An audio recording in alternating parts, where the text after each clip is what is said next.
specifically designed to test a new type of rocket called an ion engine or a plasma rocket. They have lots of different names for settled out. This is the one of the two rockets right here. There's actually two on the spacecraft. There's this what we now call an ion engine right here, which is distinctive because of the grid right in front. And there's another type of rocket there, which wound up not working on orbit, and the design was abandoned. But this is the first test, CERT-1, was performed in 1964. When it was first launched, this engine was powered actually with mercury as propellant, and it was fired for 30 minutes. This was a great success for the engine, which led to CERT-2, launched in 1970 with two of these engines on them, which had a combined over 6,000 hours of tests on orbit. This was in 1970. So turning today to the satellites that are in orbit, almost all of them need some sort of propulsion to do station keeping, to keep them in the right orbit. And this is an image of some of the geostationary satellites that use electric propulsion. You see there's a pretty good number of them. There are over 200 electric propelled satellites in orbit. And the different colors next to their names, which are hard to see, represent the different types of electric propulsion. We'll get into some of those.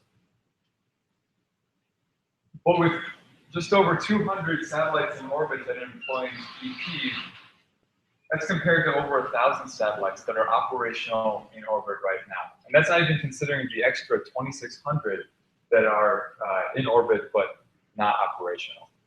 Considering that every single one of these satellites needs to have propulsion on it to do station keeping, it's pretty remarkable that only 225 or 226 actually use electric propulsion. The rest of them use some form of chemical or coal gas thruster.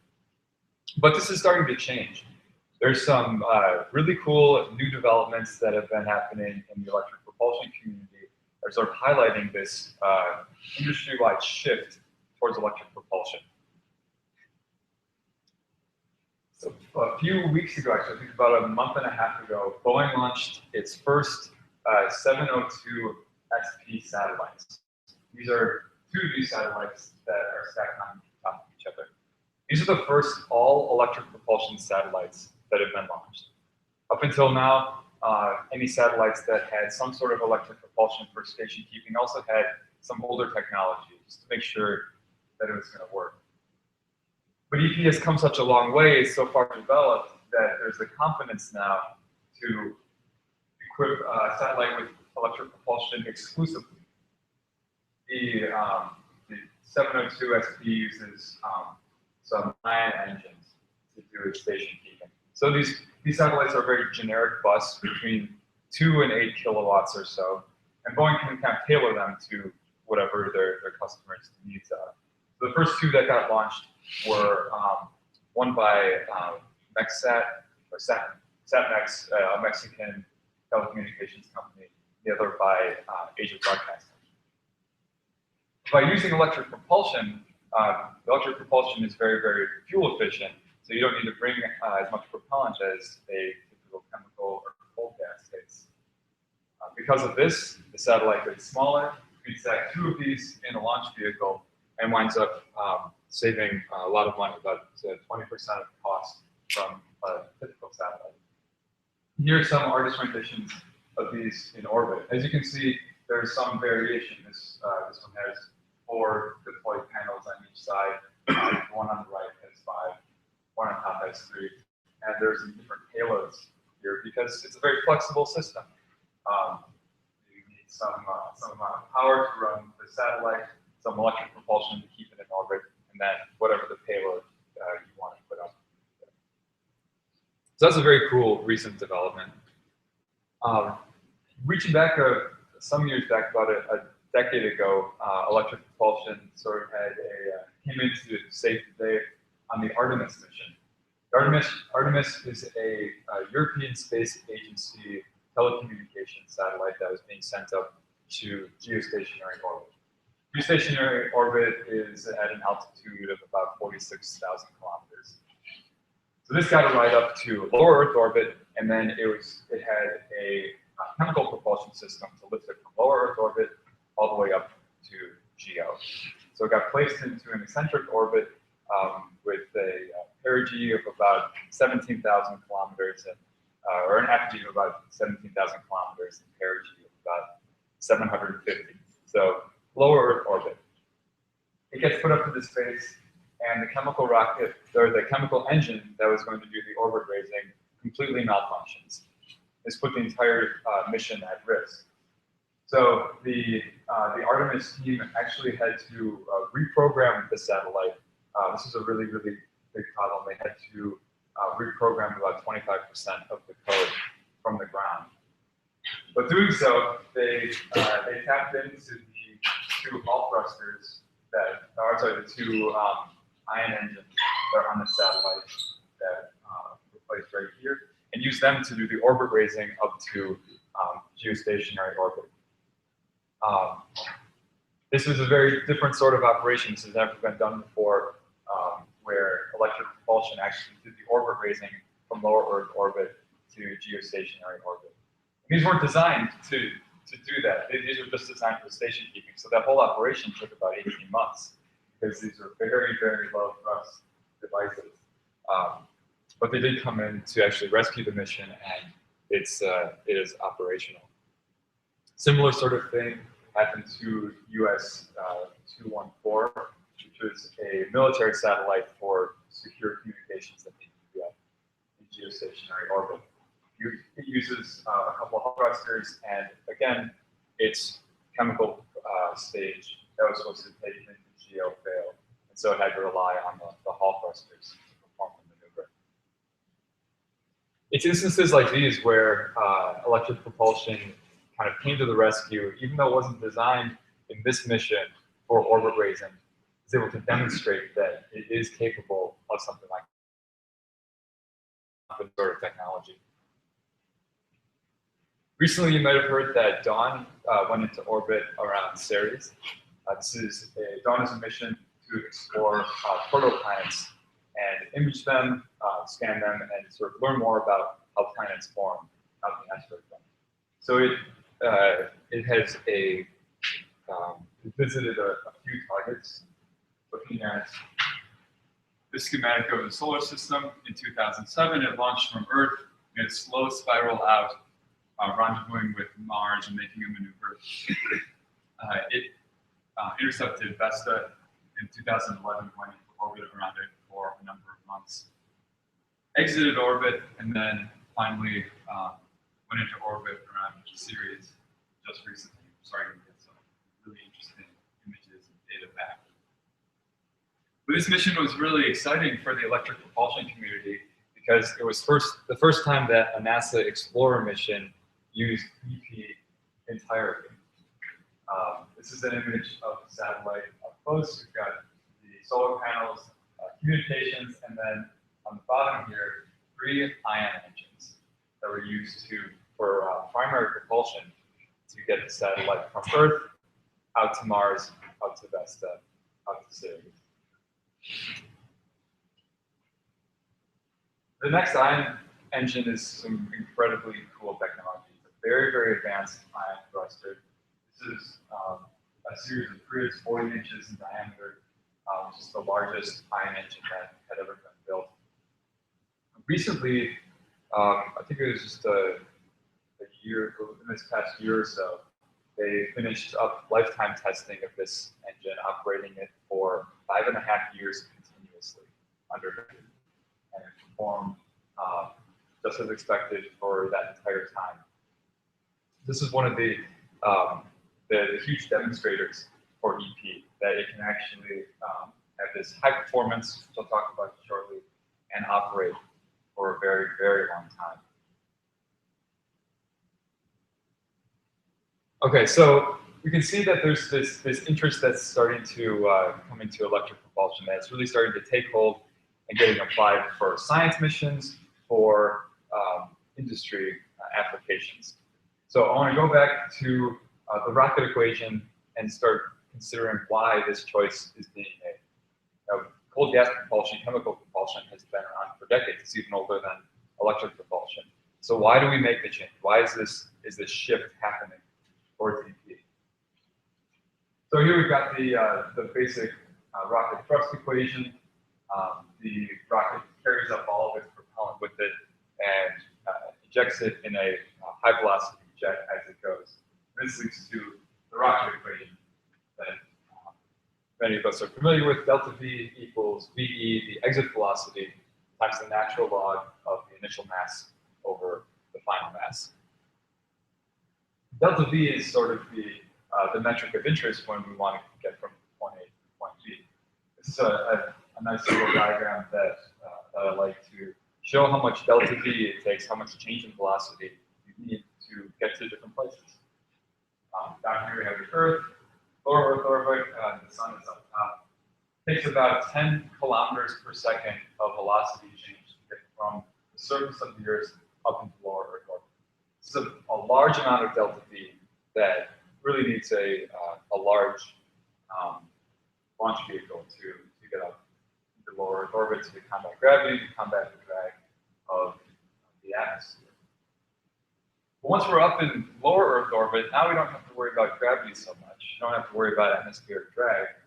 And we can start going to some pretty interesting places. There's geostationary orbit for communication satellites. Heading towards the moon, it takes maybe around 5 kilometers per second to enter the moon's orbit.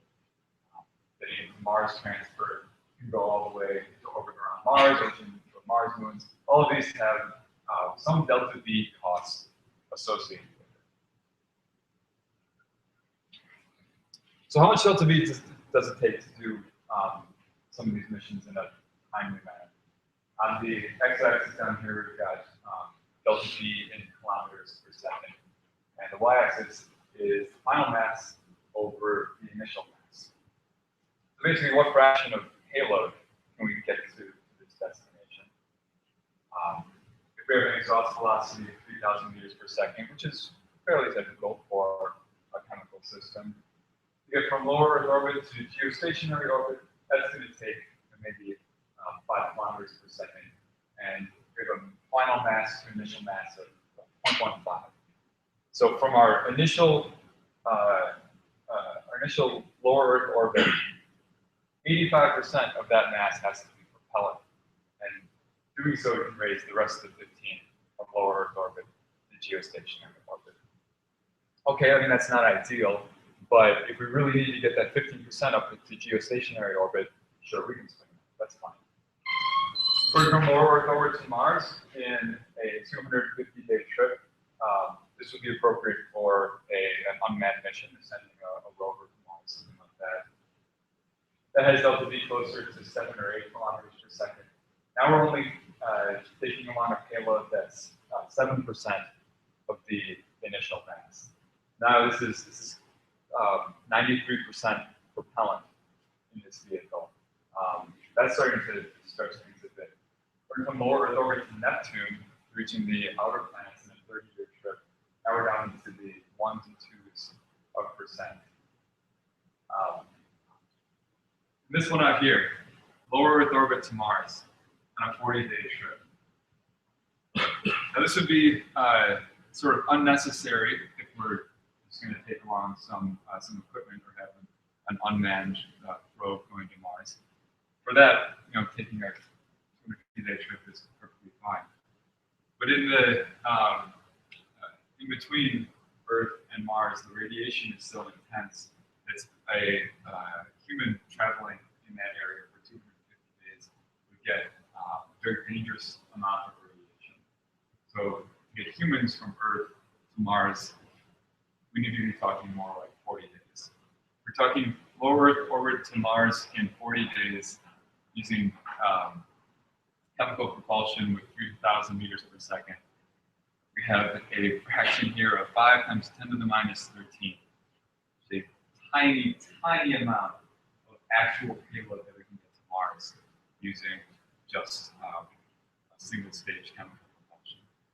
You can multiple stages and do other tricks, but fundamentally, what we have here is a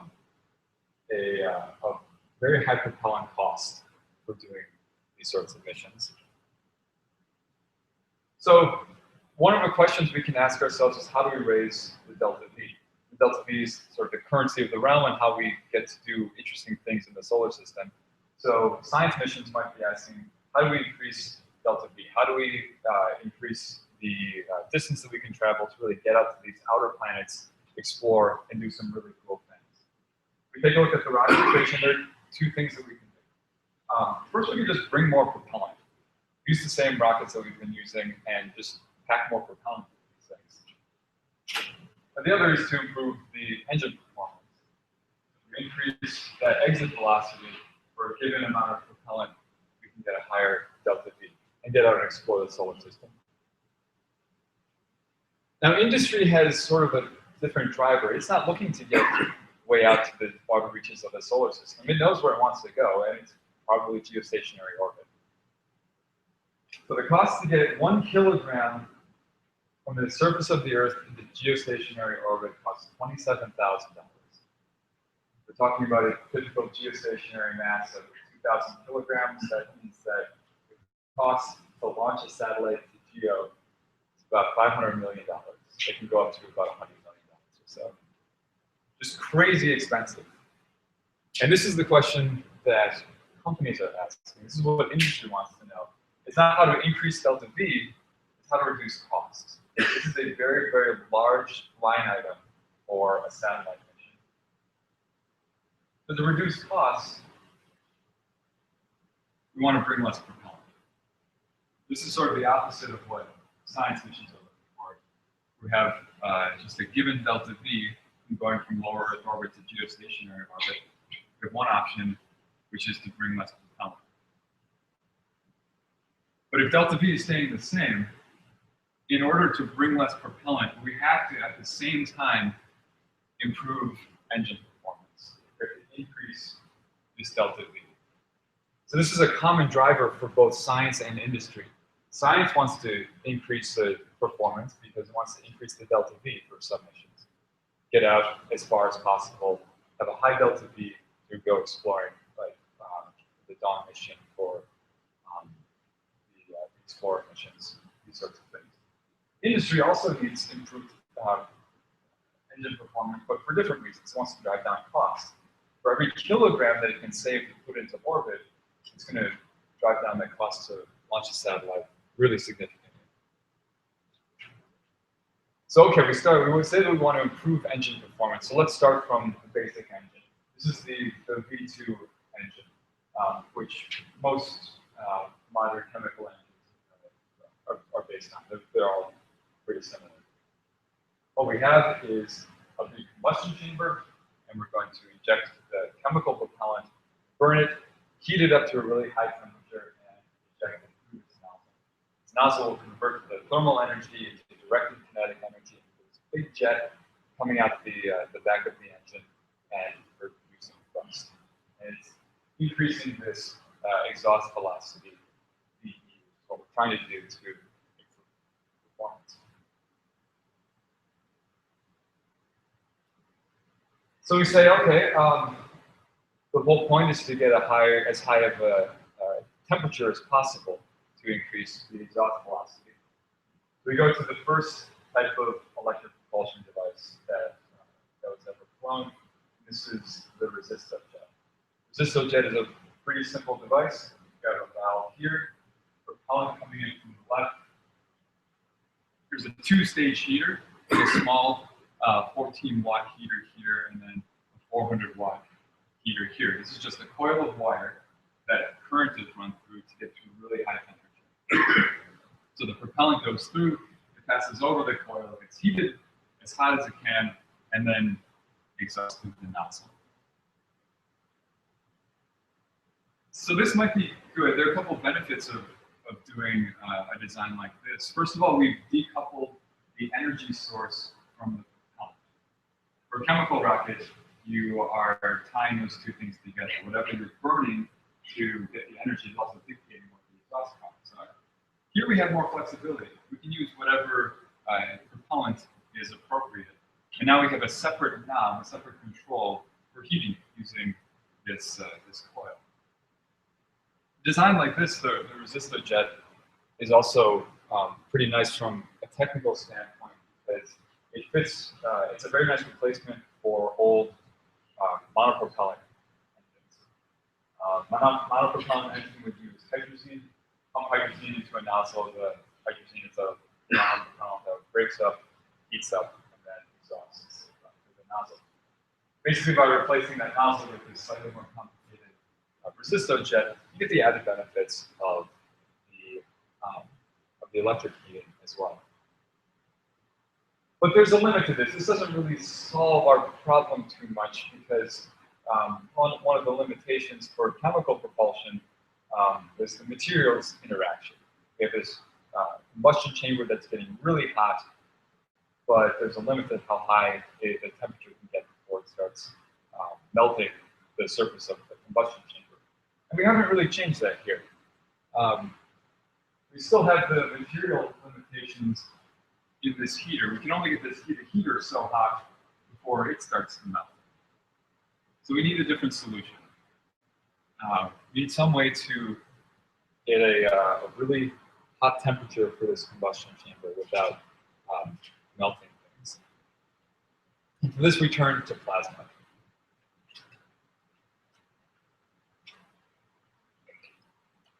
Plasma has been called the fourth state of matter.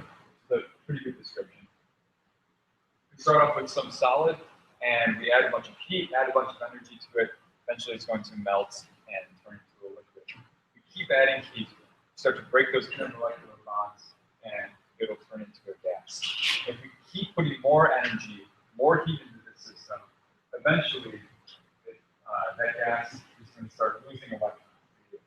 So for this illustration, sodium atom is losing an electron and turning into an ion. And this is when we start to get plasma. Plasma is this mixture of ions and electrons that's even hotter than a typical gas.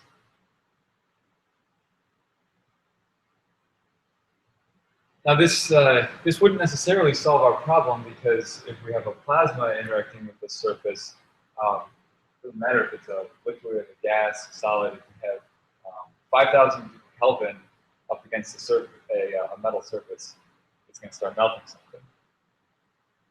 But the great thing about plasma is that it wants to avoid surfaces. There's an automatic layer that forms plasma and a solid called the plasma sheet.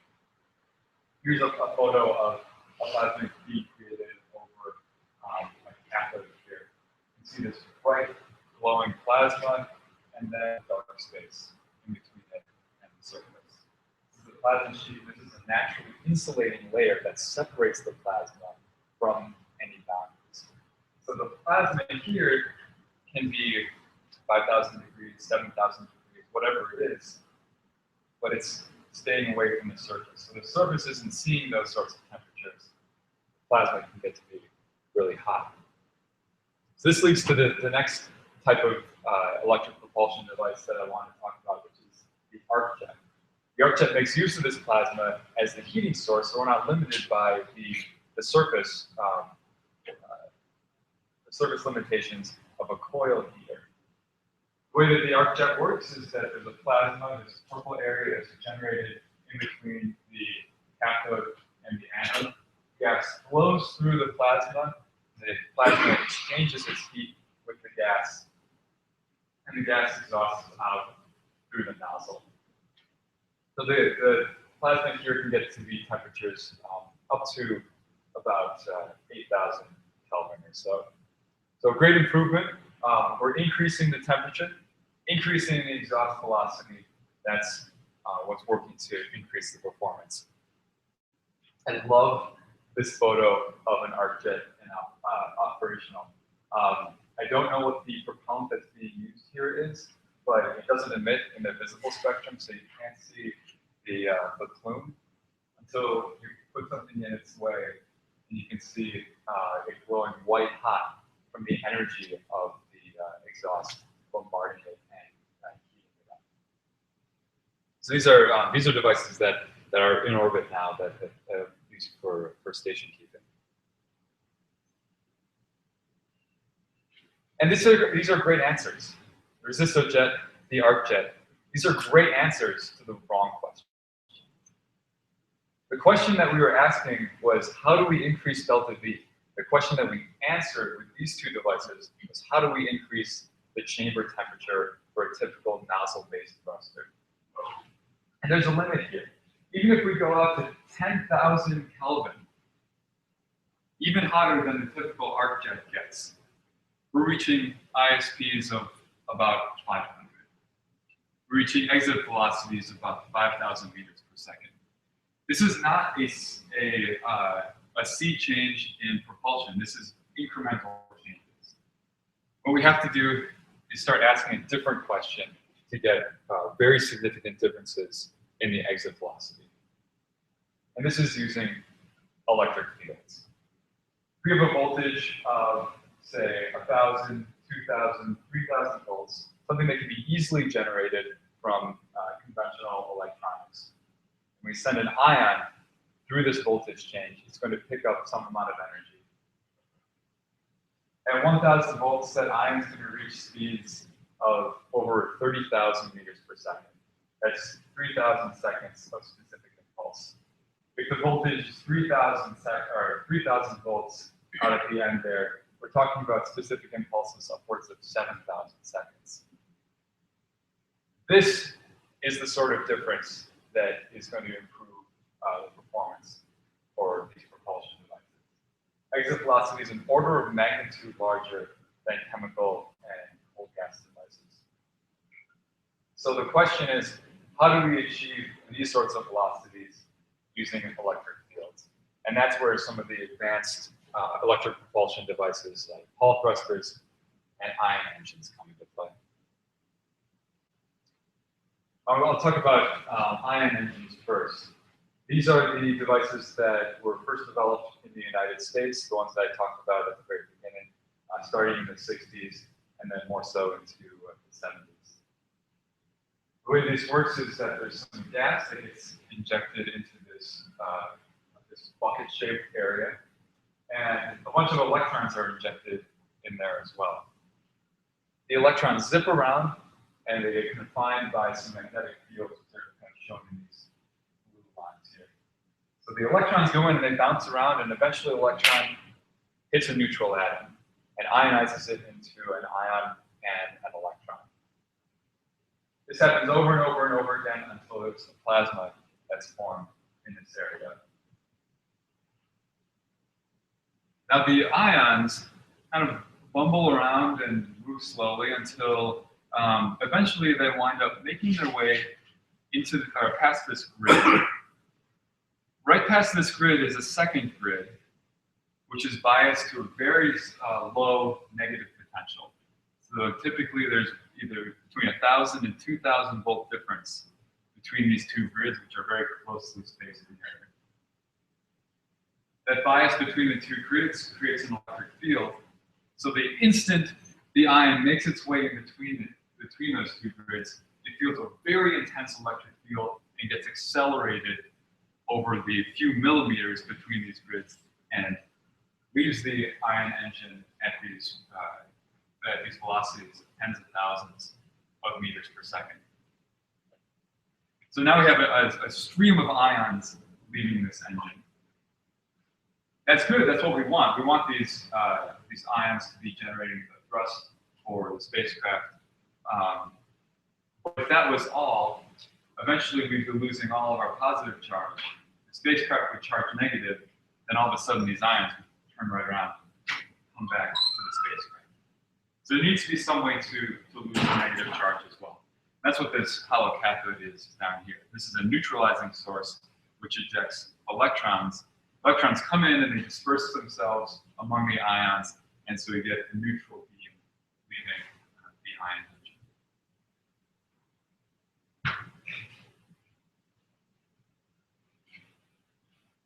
This is some data from the next thruster, which was used on the Dawn mission. This is part of the time here is in kilohours. So this is the course of a about 3 years or so, this timeline. You can see that there are a number of different test points with specific impulses ranging from 4,000, 3,000, down to 1,500 or so, depending on what you want how you want the engine to perform. And another critical parameter for these devices is the thrust efficiency. This is how efficiently the thruster